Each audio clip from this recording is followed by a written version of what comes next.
I was also curious, do you think like some of that merging happens even between the dream state consciousness and waking state consciousness? Like the witness in the dreams, you're more conscious that it's the same witness in the waking state. So that separation that mind creates, that this is a dream and this is a waking reality, even that seems like it starts merging.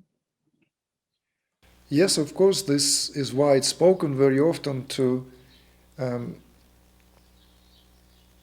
the witnessing begins more or less on a regular basis, this becomes one's reality, then the test is one witnessing that also throughout other relative states. So if one's witnessing only through waking state of consciousness, and yet succumbs, somehow consciousness goes into slumber, in a dreaming and deep sleep, then it means it's not a fully developed, fully mature witnessing, we say. So therefore, that there is a saying, they need to be strung. It's like a needle needs to string all these relative states of consciousness through that witnessing needle of one's awareness. So in other words, one witnesses one's dreams, one witnesses that complete slumber of the deep sleep, when there is no sensory activity and mind is idle and the sense of temporal self is non-existent, simply because all this is absorbed into the causal. So in a deep sleep there is no so-and-so, the individual rests, but the witness remains. Again, we could say that a lot of people have these experiences, occasionally there and then, but they're not substantiative enough to have that stringing-like, uninterrupted-like experience. So therefore,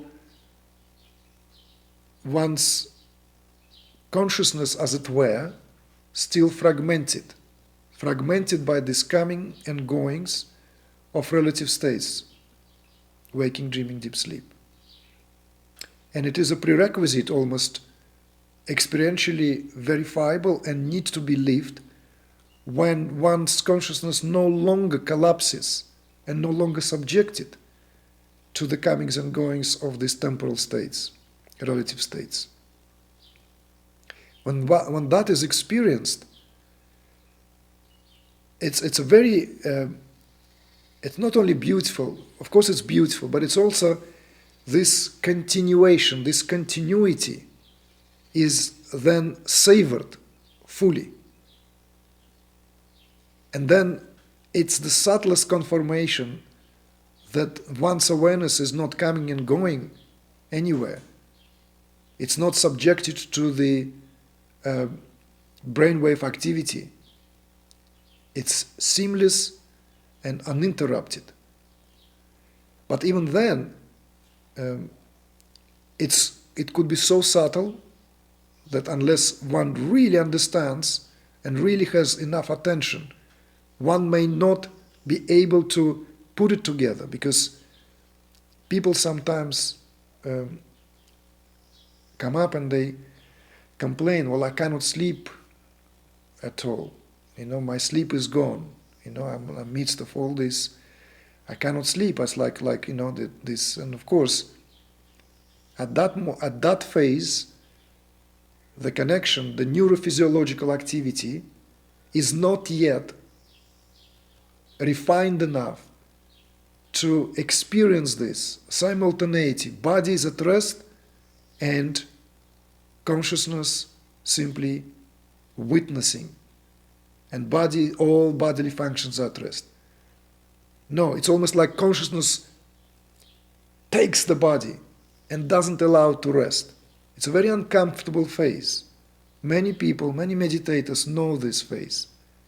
So, unfortunately, by the way, should not hesitate to bring this reminder. Unfortunately, people resort to tranquilizers and sleeping pills just to ease this discomfort, especially if it's the case of having to do work, like 9 to 5, 9 to 6 jobs, when one is afraid that, one if, family, like you just name it, one needs to function throughout the day. And if I had 1, 2, 3, 4, 5, 6, 2 weeks, 4 weeks, I haven't slept a wink, I'm gonna go crazy.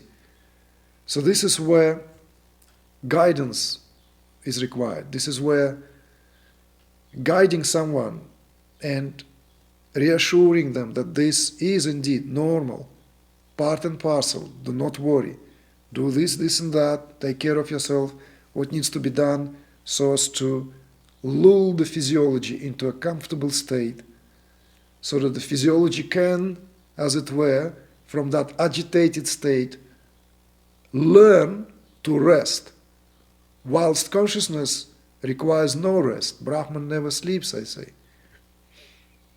So, yes. Yeah, it's a really beautiful thing to experience when your consciousness starts waking up in those states. It's lovely to see something that you have never seen before. And although like some people think that these things are kind of like beliefs, I feel like it's actually it's not a path of belief, it's a path of discovery. In fact, you want to lose all your belief system that you had before. So it's Absolutely. Because the whole point is that it has to be verifiable directly. yeah, feedback is important. Otherwise, it's kind of like a belief system. Yes, and that's also where we've started our conversation, that